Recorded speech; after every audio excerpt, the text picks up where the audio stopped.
বৈবাহিক সম্পর্ক থাকা অবস্থায় স্বামী কিংবা স্ত্রী যদি পরকীয়ায় কোথাও জড়িয়ে পড়ে, সেক্ষেত্রে স্বামী-স্ত্রীর বৈবাহিক সম্পর্ক থাকে কিনা?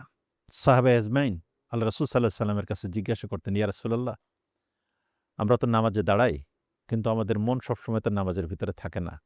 কোনো সময় এদিক ওদিকে চলে যায়। কি করতে পারি? রাসূল সাল্লাল্লাহু আলাইহি সাল্লাম সাহাবা আজমাইনদেরকে নির্দেশ করেছেন, নসিহা করেছেন যে আল্লাহকে স্মরণ করো, আত্তাকুল্লাহ, আল্লাহকে ভয় করো। কারণ এই দিন শেষ হয়ে যাবে। আল্লাহ রাব্বুল আলামিন এই কারণেই কোরআনুল কারীমে খুব সিগনিফিক্যান্ট একটি আয়াত উল্লেখ করছেন, ওয়াকুল্লা ইনসানিন আলজামনাহু তায়রাহু ফি উনুকিহি ওয়া নুখরিজু লাহু ইয়াওমাল কিয়ামাতি কিতাবান ইয়ালকাহু মানশুরা ইকরা কিতাবাক ওয়া কাফা বিন ইকরা কিতাবাক কাফা বিনাফসিক আল ইয়াওমা আলাইকা হাসিবা। হাসিবা। মানুষের জন্ম থেকে মৃত্যু পর্যন্ত গোটা জিন্দেগীর সব কর্মকাণ্ডগুলো আল্লাহ রাব্বুল আলামিন রেকর্ড করেন। আমাদের সমাজে বিশেষ করে দাম্পত্য জীবনের একটি বড় গ্যাপ হলো আমাদের পরিবারগুলোতে দ্বীনের শিক্ষার একটি, বিশেষ করে মুসলিম কমিউনিটিগুলোতে দ্বীনের শিক্ষার যথেষ্ট অভাব।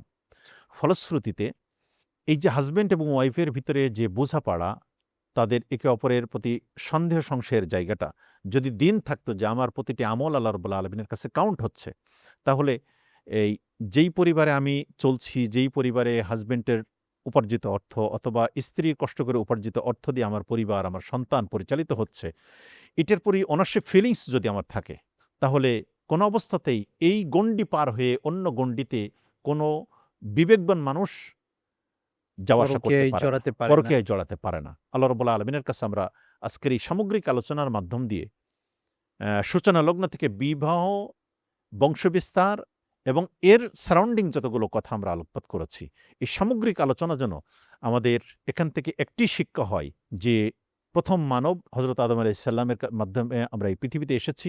আবার এখান থেকে ফিরে যেয়ে আমরা আদম আলাইহিস সালামের কাছে আমাদের রূহটা প্রথমে তো জমা হবে এবং সেখান থেকে আমাদেরকে ইল্লিন এবং সিজ্জিনে চলে যেতে হবে। আমরা যেন সিজ্জিনের এই জাহান্নামের জায়গা থেকে বের হয়ে আল্লাহ রাব্বুল আলামিনের নৈকট্য অর্জনকারী একজন বান্দা হিসেবে মহান মাবুদের কাছে পৌঁছাতে পারি। এই সামগ্রিক দাম্পত্য জীবনটা যেন আমাদের ইবাদতের জন্য কবুল হয়, গ্রহণ হয়। আল্লাহ রাব্বুল আলামিন আমাদেরকে কবুল করুন।